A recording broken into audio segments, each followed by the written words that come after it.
Boa noite, boa noite, boa noite.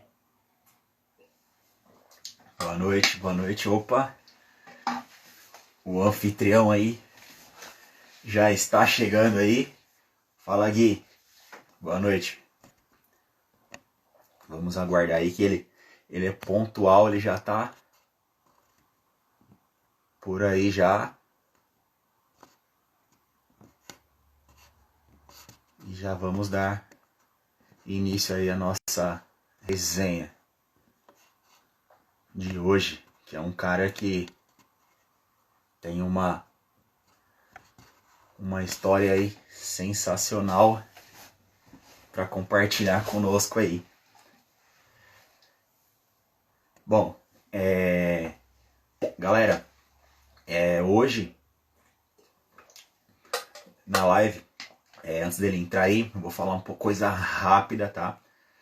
É um cara aí que leva uma rotina de atleta, tá? No seu cotidiano.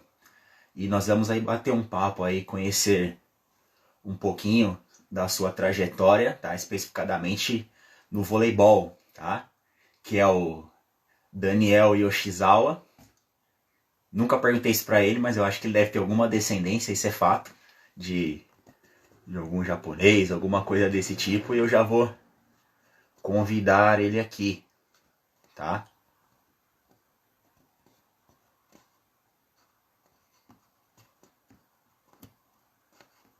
Dani, se você quiser já me chamando aí, chamar, aí eu já jogo você na live aí, cara. Deixa eu ver aqui.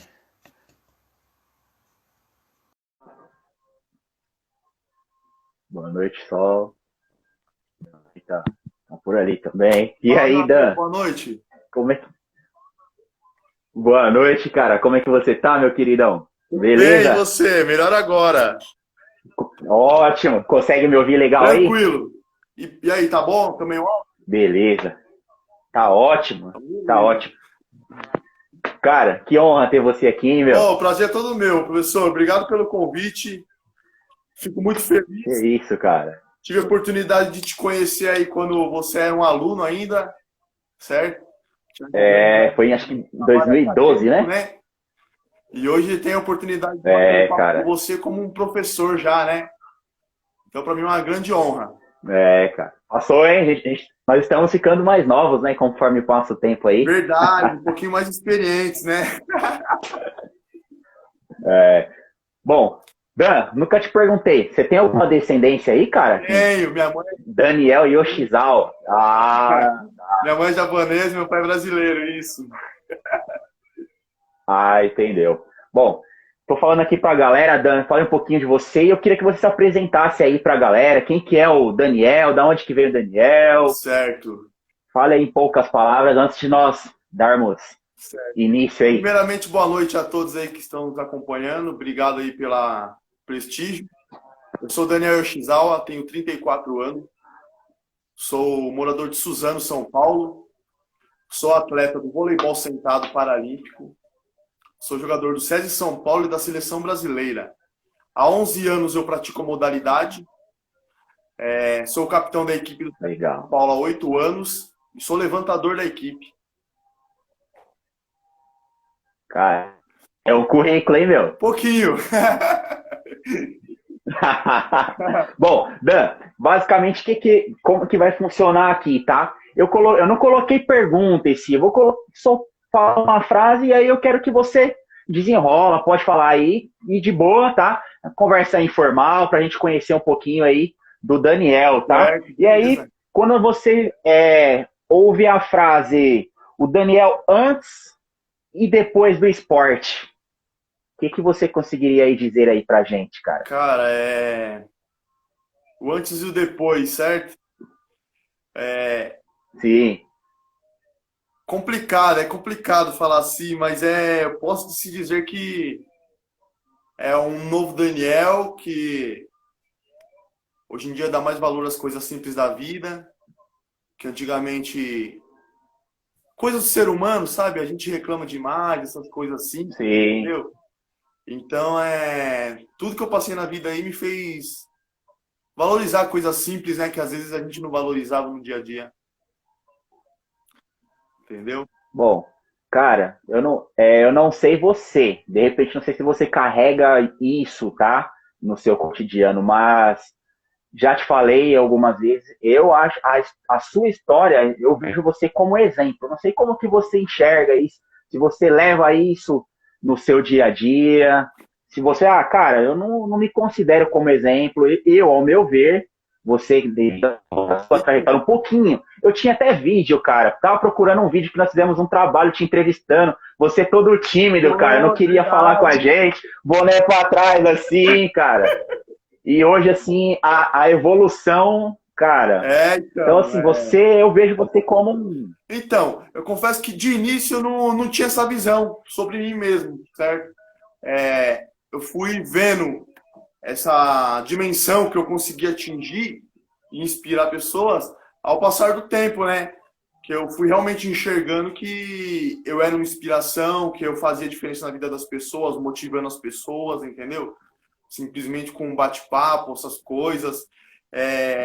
E eu comecei a ver isso depois de muito tempo, certo? Porque até então eu não me via como isso, uma superação, mas depois de um tempo eu comecei a ver sim, com esses olhos.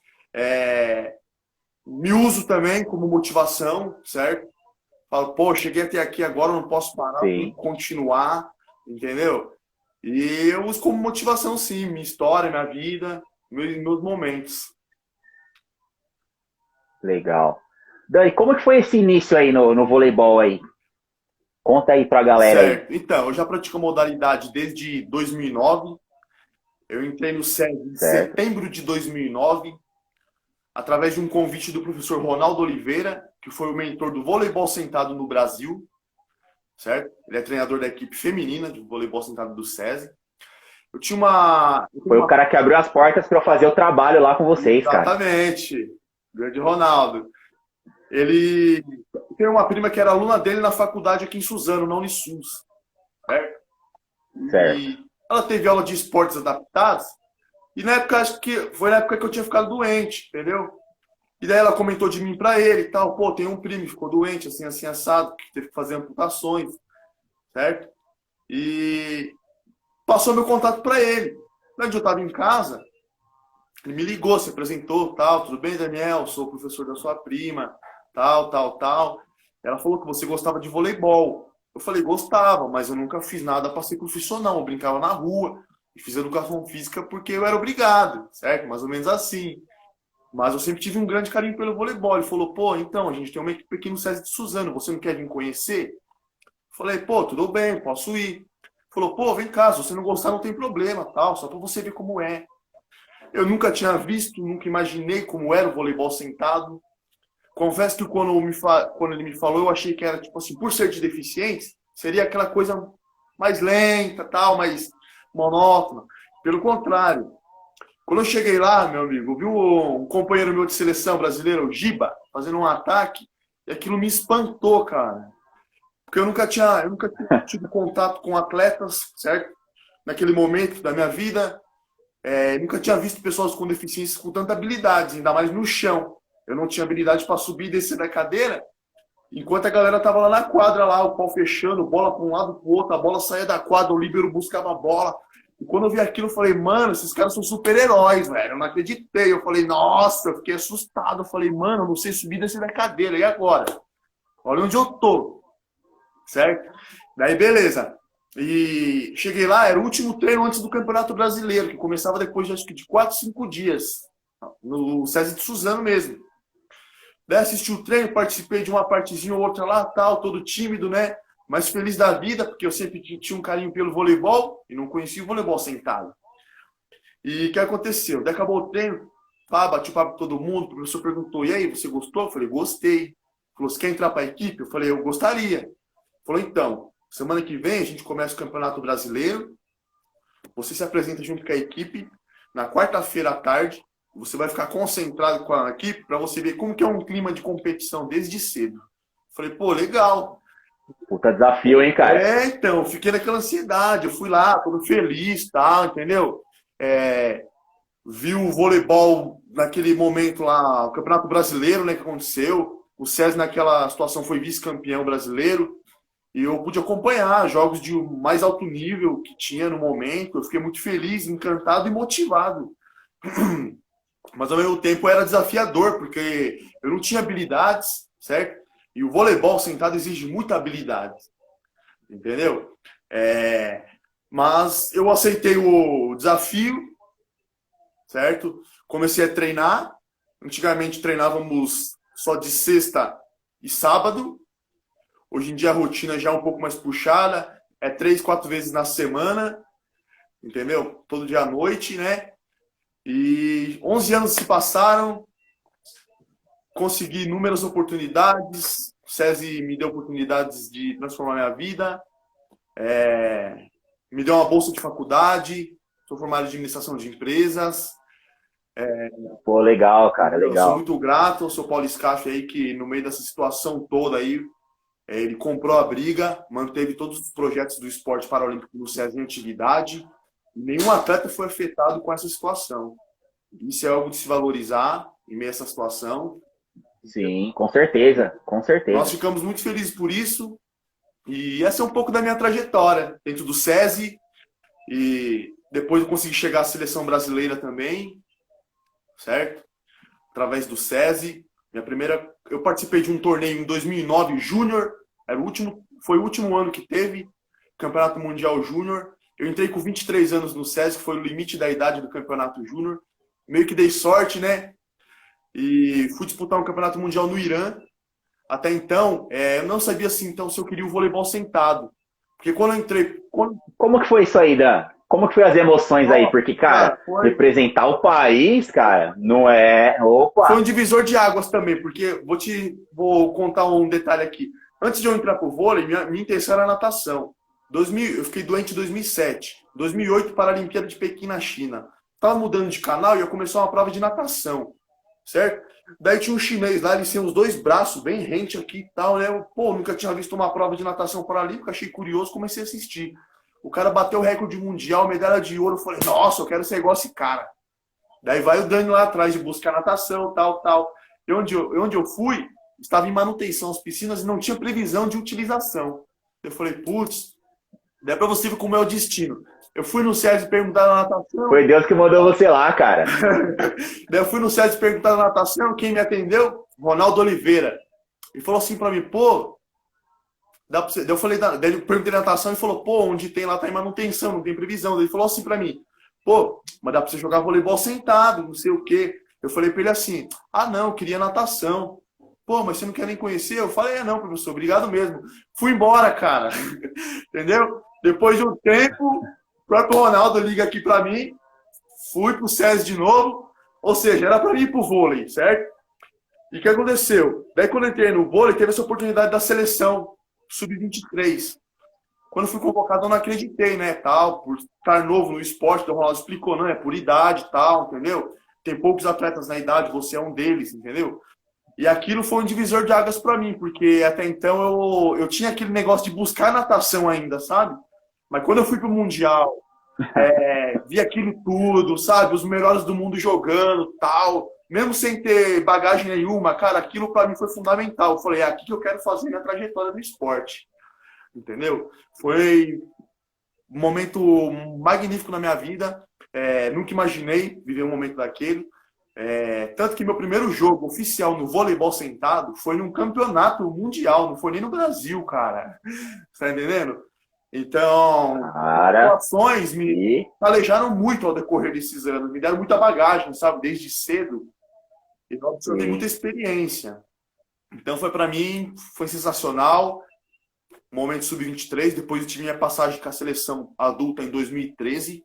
Eu disputei um torneio na Bósnia e Herzegovina, que é um torneio chamado Sarajevo Open, onde envolve clubes e seleções. É um torneio muito tradicional, certo? Na época, em 2013, o Brasil nunca tinha conseguido ficar num pódio. Naquela participação, nós ficamos em 3º lugar. Foi a primeira vez que o Brasil conseguiu, certo? De lá para cá, o Brasil conseguiu outras vezes também se manter no pódio e fazer finais.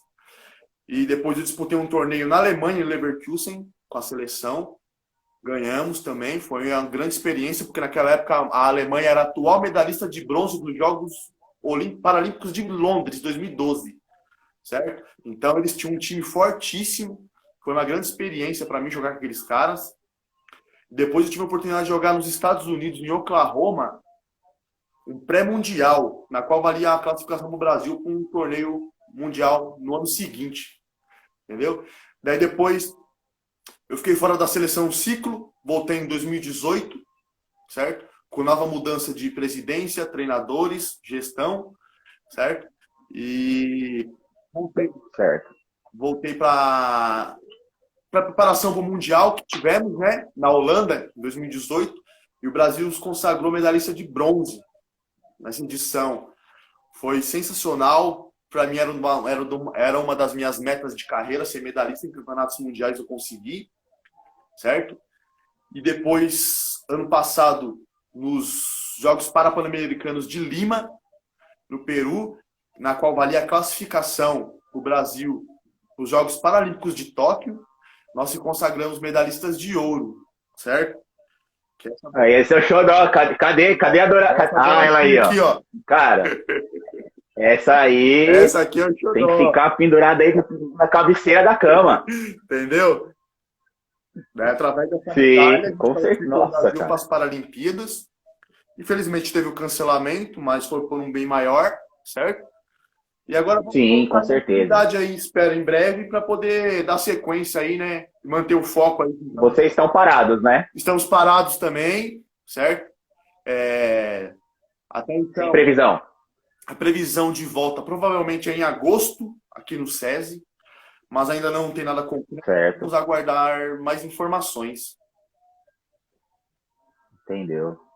Bom, Dan, eu falo isso com total propriedade, cara. É que eu não tenho, eu ia te mandar no particular. O vídeo do Daniel em 2012, todo tímido, e cara, a mudança, o que o vôlei proporcionou, e querendo ou não, você motiva, incentiva pessoas, né? Sério? Eu vejo aí algumas postagens né, no seu Instagram, referente, acho que você é embaixador da campanha da nacional meningite, alguma coisa da campanha. Contra a meningite. Dan, se você não se sentir à vontade, tá? Bom, Tranquilo. Se você quiser falar um pouquinho disso daí na sua vida, como que foi, não, vou tá? falar assim, Fica à vontade.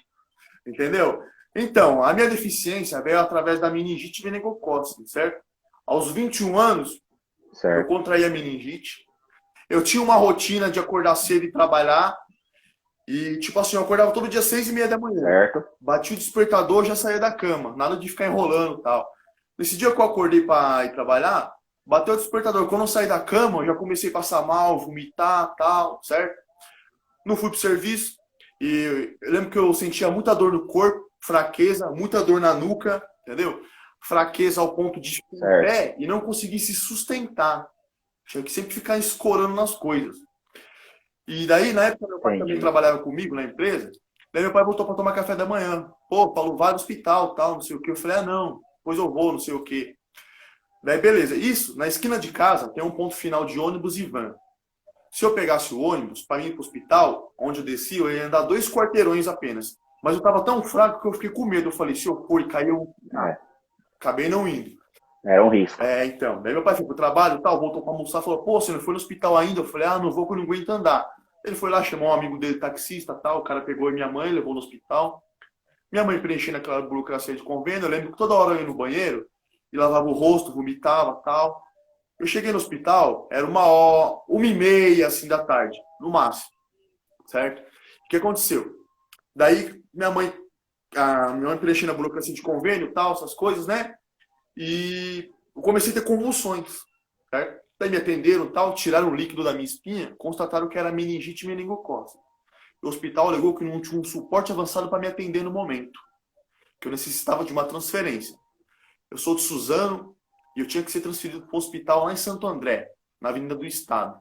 Até aí, beleza, certo? Igual eu te falei, cheguei no hospital de tarde, 1h30, tal. Eu fui transferido, mas cheguei no outro hospital por volta de quase 1h da manhã. Entendeu? E as minhas amputações, tanto de... Foi um tempo. Foram 5 dedos, 4 da mão direita e um dedinho da esquerda, e as 2 pernas acima dos joelhos, foram devido à necrose. Entendeu? Minha mãe, que estava comigo o tempo todo, tal, ela falou que cheguei no hospital lá, eu já tava ficando preto por inteiro. quase necrosando por inteiro, entendeu? E, ou seja, e fiquei 15 dias em coma, sem melhora nenhuma, tal, entendeu? E depois de 15 dias eu acordei, certo? Sem entender nada, onde eu estava, por quê e o que tinha acontecido. Daí os médicos conversaram comigo, tal, me explicaram, tal, conversaram e falaram que a meningite tinha causado e o que teria que fazer, entendeu? Que era fazer amputações, tal, tal. Para mim, de início foi um baque, certo? Porque eu sempre fui um cara muito ativo, independente, agitado. E depois me vi naquela situação, de início foi meio revoltante, entendeu? Confesso que depois que eu voltei para casa, o processo de reabilitação, até quando eu sentei na cadeira a primeira vez, por não saber manusear essas coisas, sabe? Eu fiquei meio rebelde, meio revoltado. Falei, pô, meu, eu não acredito que não vou nem saber trocar uma cadeira, tal. Passava no lugar, batia, aquilo me incomodava, entendeu? E para as coisas simples do dia a dia, eu dependia de alguém para me ajudar, para tomar um copo d'água, porque eu perdi toda a musculatura que atrofiou devido aos dias de coma, eu não conseguia levantar o braço para tomar um copo de água, entendeu? Daí, ou seja, aquilo me incomodou, me deu um choque de realidade. Eu falei, pô, mano, eu não quero viver dependente de alguém do meu lado pro resto da vida, eu tenho que dar um jeito, entendeu? Daí foi onde comecei a me esforçar, tentar desenvolver habilidades, essas coisas, e foi onde entrou o esporte na minha vida e me deu questão de habilidades inúmeras, certo? Igual eu falei, eu não sabia subir e descer da cadeira. Hoje em dia é as coisas mais simples, precisar subir escadaria, eu subo, tal, tranquilo, entendeu? Então... Sim, totalmente dependente. Já te vi na Smart lá, fazendo seu treino. Verdade, meio rebelde, querendo treinar sozinho lá, né? Bem lembrado. Entendeu? Então, daí, ou seja, a meningite causou uma reviravolta na minha vida, entendeu? E hoje em dia eu tenho a oportunidade de ser embaixador da campanha. E a mensagem que nós deixamos é sobre o alerta de imunização. Na adolescência, as crianças e adolescentes têm que ser vacinados. Coisa que a gente só faz quando é criança, pequena. No meu caso, por exemplo, eu só tomei quando vacina da meningite quando era bebê e depois não tomei mais. E na adolescência a gente tem que fazer esse reforço, certo? Se eu tivesse feito, às vezes eu não tinha sofrido toda essa situação. Entendi. Entendeu? Então a campanha é conscientizar os familiares sobre a importância de vacinar as crianças, certo? E adolescentes.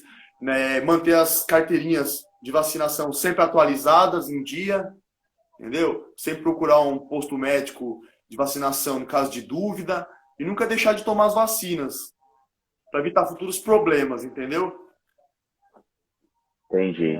Bom, Dan, cara, que história. Motiva mesmo assim, faz a gente refletir no nosso dia a dia. Eu vou te fazer uma pergunta aqui, eu queria que você respondesse aí na sua visão como atleta, tá? Eu tenho até alguns alunos que estão assistindo aí. Certo. Dan, qual que são aí as diferenças aí do voleibol tradicional para o voleibol paralímpico? Certo. O que tem de diferente aí?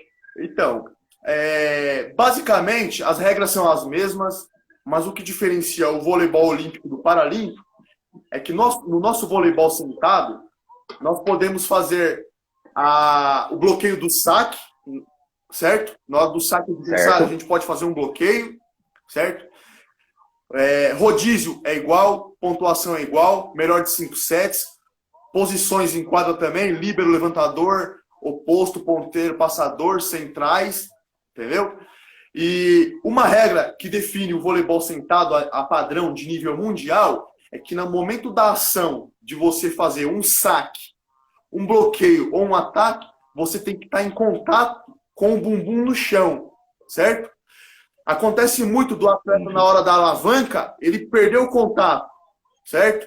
E o que acontece? Isso é lifting, é falta, a arbitragem vai sinalizar marcando isso e vai apontar para o lado oposto, entendeu?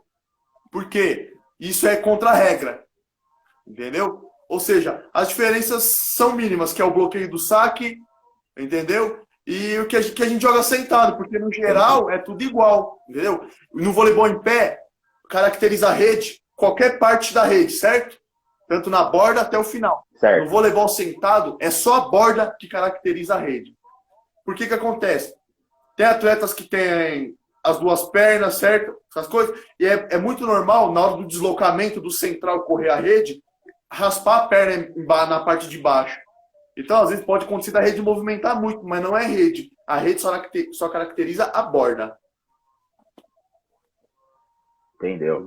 Tem alguma regra, vamos por, eu não lembro, acho que foi na época foi com você mesmo que você disse para nós no trabalho que se a pessoa comprova alguma restrição na articulação do joelho, ela pode praticar essa modalidade? Isso ainda está em evidência ainda? Classificação funcional, certo? Bacana, muito legal essa abordagem, professor. Certo. Muitas coisas mudaram de lá para cá, viu? Certo? Até 2018, a regra permitia que pessoas com lesões em joelho, igual eu te expliquei aqui, um exemplo, de 100% do seu movimento, você tem 70%, 60%, você se encaixava como mínima deficiência, certo? Na regra permite você ter 2 atletas mínima deficiência, certo? Nunca pode os 2 na quadra ao mesmo tempo.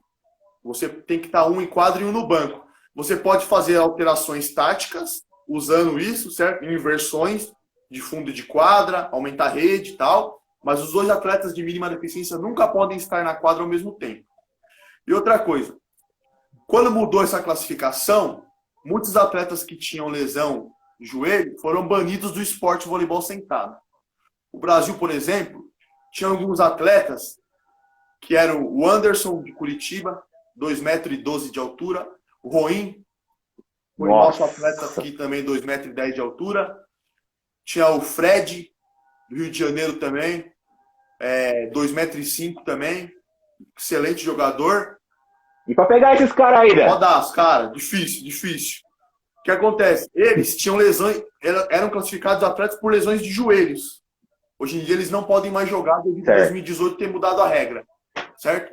Tanto que quando nós fomos para o Mundial na Holanda, o Fred, ele foi conosco porque ele tinha que passar por reclassificação. Tanto que chegou na classificação funcional no Mundial lá, ele foi dado inelegível, ou seja, a carreira dele acabou ali, entendeu? A gente fica triste que são percas grandes, né? Bons atletas que ajudaram a evoluir o nível do nosso voleibol sentado a nível mundial, entendeu? Mas são regras.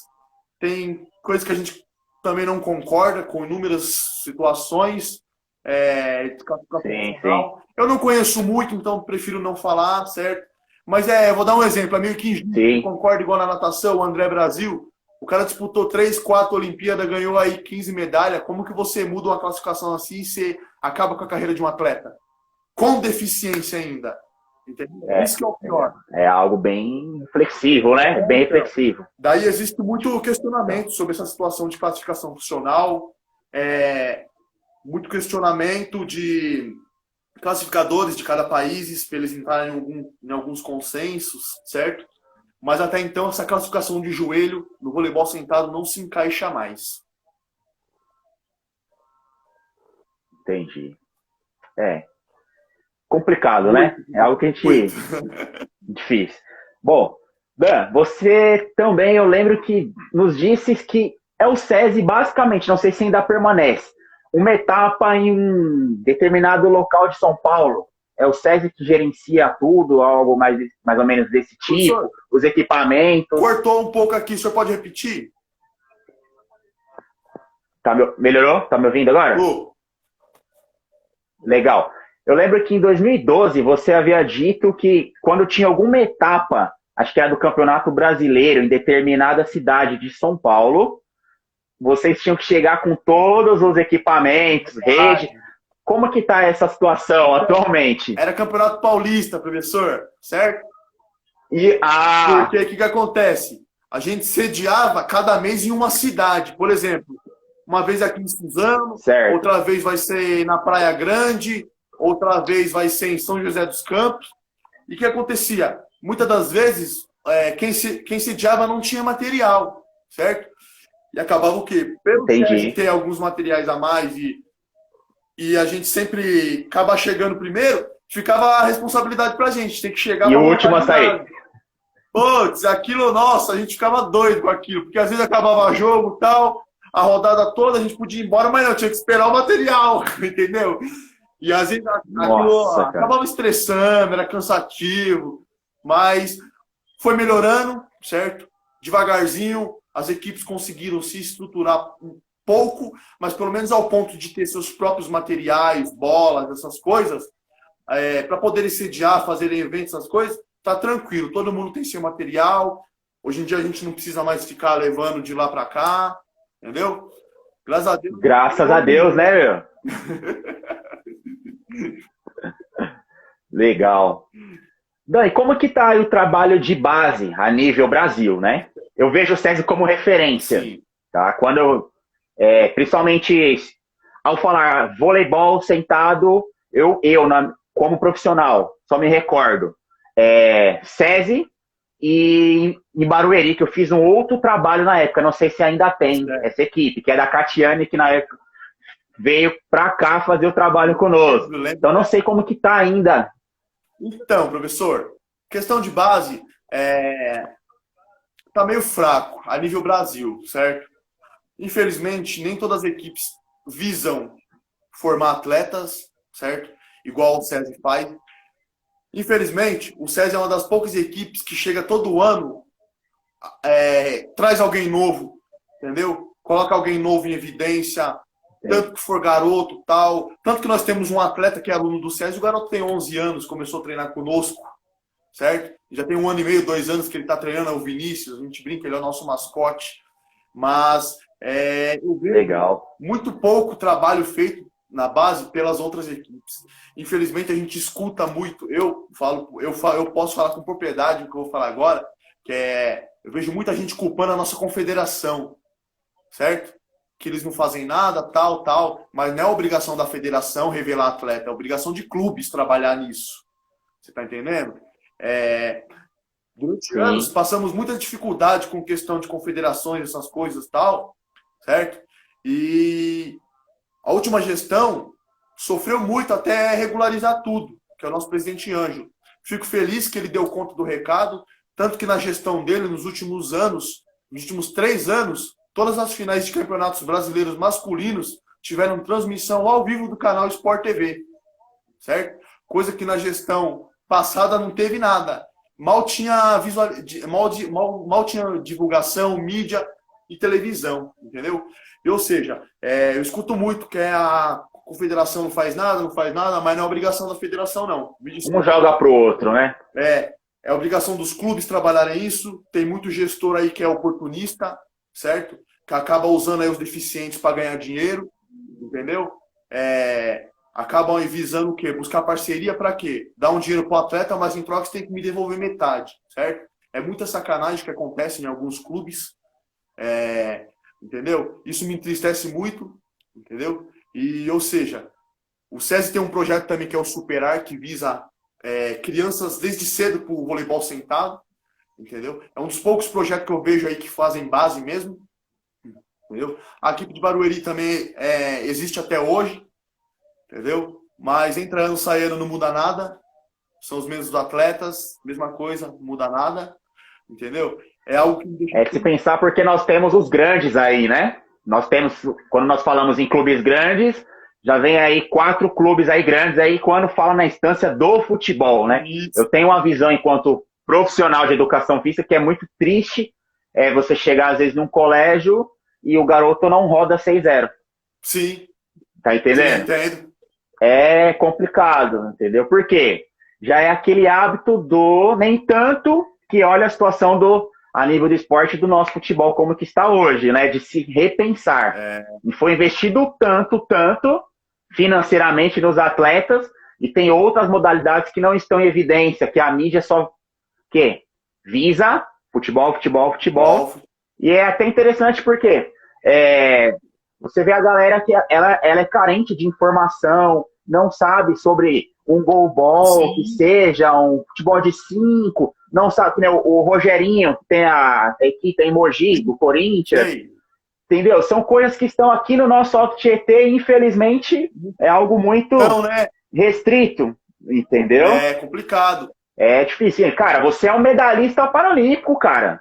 Em Ferraz nós temos um atleta que joga na seleção brasileira de basquete, que é a Damires Dantas, do Amaral, e ninguém tem a visibilidade para esses atletas. É algo meio que revoltante, né? Mas A gente fica, Quem sabe mude um dia, né? a gente fica triste por essa É situação. um trabalho de formiguinha. Trabalho de formiguinha. Mas a gente acredita muito, professor, que devagarzinho nós vamos colocar o esporte paralímpico em grande evidência, igual o esporte olímpico. Com certeza. Vai chegar ao ponto de eles olharem e falarem, pô, eu invisto tanto aqui no Olímpico, eles me trazem só isso, mas eu invisto só isso no Paralímpico, eles me trazem tudo isso. Entendeu? Tem coisa que a gente tem que mudar. Então a gente acredita muito aí que devagarzinho a gente vai ganhar dimensão em todos os esportes paralímpicos, certo? E cabe a nós também, atletas, aí divulgarem aí toda oportunidade que tiver, no boca a boca, no bate-papo, para Com certeza. da existência das modalidades, né? Dan, e aí, me fala um pouquinho aí das potências aí, mundiais aí do voleibol, cara. Então, professor, as grandes potências do voleibol sentado no masculino, cara, temos aí Irã, que a gente até brinca, né, os caras são de outro planeta, cara, é fora da realidade que aqueles caras jogam. Os caras são, para você ter uma referência, no Brasil a gente tem em torno de 24 equipes masculinas. Eles têm 450. Nossa. Tá entendendo? A maior deficiência de atletas do país, surto de poliomielite na década de 80. A seleção iraniana, se eu não me engano, ela tem 1 ou 2 atletas amputados apenas. O restante tudo tem sequela de pólio. Eles são 6 ou 7 vezes campeões mundiais, 6 vezes, acho que, campeões paralímpicos, certo? Eles têm um dos homens mais altos da atualidade vivo, que é um atleta chamado Morteza Merhad. Ele tem apenas 2,48 m, entendeu? Nossa, cara. Professor, é algo absurdo. Imagina a envergadura desse cara aí no ataque. Tá entendendo? Meu Deus. A nossa rede, masculino, é 1,5, feminino, masculino 1,15, feminino 1,5. Ele, sentado, ele alcança a envergadura de 2,10 m de altura. Nossa. É por cima de bloqueio, não tem o que fazer, entendeu? Tem que parar a defesa ali. Ou seja, mano, muito legal. Então, classificação. Tá cortando. Aí, voltou. Foi, agora vai. Aí. Beleza. Então, professor, aquele comentário que eu fiz dos 3 atletas que foram banidos da classificação por causa de joelho, certo? Esses atletas, eles conseguiram um feito grande, que foi tirar o Irã de uma semifinal, de uma final do Campeonato Mundial 2014. Até então, eles não tinham esse gigante. Depois que o Brasil conseguiu esse feito... É o que a gente estava falando agora. Ninguém sabe disso no país. Você tá entendendo, cara? Entendeu? Mano, foi algo... O Brasil chocou o mundo do voleibol sentado mundial ao bater o Irã. 3-2 numa semifinal e tiraram os caras. Certo? Até então, se eu não me engano, o Irã praticamente não tinha ficado fora de finais. Era algo inédito, entendeu? O que acontece? Isso foi em 2014. Chegou 2016 num torneio na China, no começo do ano, foi onde apareceu o primeiro torneio que esse gigante estava. Por quê? Eles foram buscar opções de caras altos, porque o Brasil estava colocando os atletas do voleibol olímpico com lesões para jogar o voleibol sentado. Certo?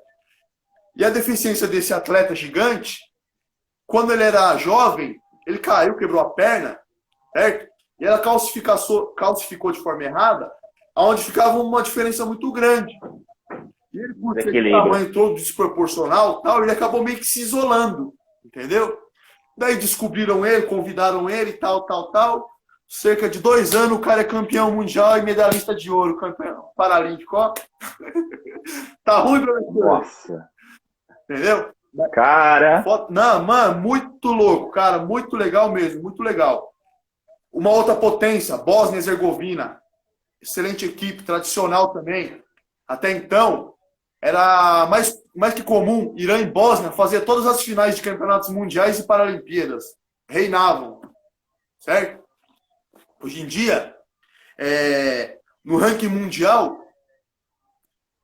Irã número 1, Brasil número 2. Se eu não me engano, a Bósnia é terceiro. Isso, professor. Entendeu? A Bósnia é um time de ex-soldados da década de 90 aí na Iugoslávia, certo? Que desmontou todos os países lá e tal.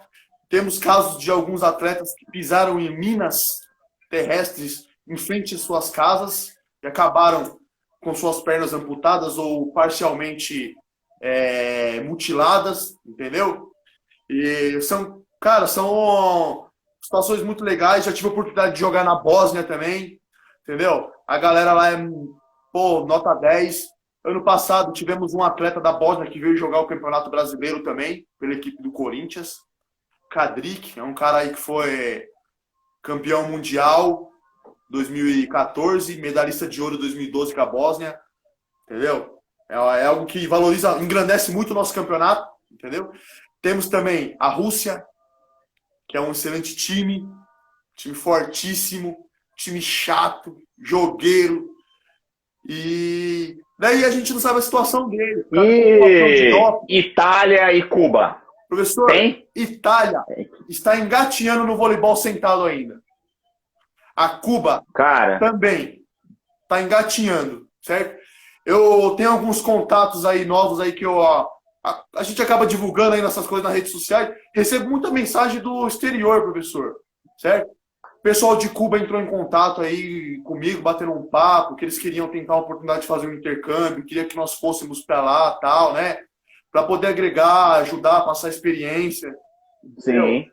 Mas fiquei muito feliz pelo contato, mas expliquei que a situação no momento não era favorável, a seleção também tinha outras prioridades, mas que estávamos de portas abertas, tanto para recebê-los um dia no nosso centro paralímpico, certo?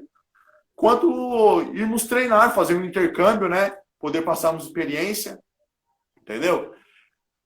Mas essas duas equipes que o senhor citou, elas estão engateando ainda no voleibol sentado, no masculino, entendeu? A Itália tem no feminino, foi, se eu não me engano, quarta colocada nos jogos, no último campeonato mundial, entendeu? E vai participar da sua primeira Paralimpíada no que vem. E no feminino, professor, nós temos, no masculino, está mais uma também, que era o Egito, que foi medalhista no bronze no Rio 2016, certo? Acabou ganhando do Brasil aí, tie break 3-2, 15-13. Bateu na trave aí os meninos. Tá engasgado os caras. Os caras tá aqui, ó. Então, fizemos alguns jogos lá com os caras aí depois disso aí, certo? Ganhamos. Mas não é a mesma coisa, né, professor? Eu não tava lá no Rio, mas eu me sinto também derrotado também, porque não é a mesma coisa. Você perdeu uma medalha na Olimpíada, né? Entendeu? Já no É verdade, isso e tudo. A gente tem Estados Unidos, certo? Uma curiosidade, eles não têm seleções, eles não têm clubes, só seleções. Só a base, certo? Seleção. E excelente equipe, atual campeã dos Jogos Rio 2016, medalha de ouro no Jogos de Lima para Pan-Americano, foi vice-campeã mundial, certo? E o que acontece? No masculino, eles também só têm equipe de seleção, de base, certo? Seleção permanente, né? Que a gente fala, desculpa. Entendeu? E temos a China também. Eles também não têm clubes, só seleção permanente. Entendeu? E a China também, até mudar a classificação, que eu falei para você em 2018, era uma das seleções mais tops. Tinha umas atletas com mínima deficiência, problema de joelho. Parecia jogadora em pé jogando, cara. Parecia aquela azul, sabe? Do voleibol olímpico. Cara, fazia miséria. Depois que mudou a classificação, já caiu um pouco o time da China, entendeu? E o Brasil também, né? Que é uma excelente equipe também, que tá ó, top 3 aí no ranking mundial feminino, medalhista dos Jogos Rio 2016, certo? Um feito inédito para as meninas, mais que merecido, trabalharam duro aí durante anos. Estão aí buscando aí, vamos trabalhar de novo aí. Se Deus quiser, elas vão conquistar mais uma medalha no que vem aí, para a história do voleibol sentado. Eu ia te perguntar quais são as expectativas aí para Tóquio, né? Cara, mas eu tô vendo que você tá empolgado. Muito, professor. A expectativa é grande. principalmente por ser a primeira Paralimpíada, né? No meu caso, para mim tudo a motivação é diferente. Eu sou de família japonesa, eu tenho família no Japão. Se eu for, eu vou ver meus familiares lá, entendeu? Então isso torna mais especial, entendeu? E o que a gente vê, cara, é a chance de medalha, isso é fato, entendeu? A gente conversa muito entre nós atletas, que infelizmente, devido à falta de renovação que a gente acabou de conversar aqui, essa geração pode ser a última a conquistar uma medalha no masculino, certo? Ou a gente... Devido ao que você tá me falando, que não tá vindo uma galera lá atrás na base. Professor, tá vendo? Não tá tendo atleta novo, não tem renovação. Você vê aí, você não vê ninguém aparecendo. E a média de seleção aí da idade já é alta. Tem atleta aí que só quer jogar os Jogos de Tóquio, depois já não quer mais seleção, entendeu? A maioria aí já tem aí mais de 30 anos. Então, a gente conversa muito sobre isso. Que a safra de medalha... Não, mas você ainda tem mais umas duas aí, pô. Só manter essa vitalidade aí, umas duas. No meu caso, sim, entendeu, professor? Porque eu ainda tenho mais... Vou aguentar mais um pouco. Ó, só um minutinho. O educador Victor Sérgio é um dos caras que veio fazer o trabalho na época aí no SESI com a gente. E ele falou algo interessante. A próxima live é para contar como que foi o ouro. Combinado. E essa aí a gente vai marcar, hein? Combinado, demorou. Pode marcar que vai vir uma medalha aí, se Deus quiser. Entendeu? Mas a gente está ansioso aí por esse momento, que a gente sabe que não somos uma das favoritas a fazer o possível final também, né? E plantear uma medalha que é histórico aí para o voleibol masculino. Então a gente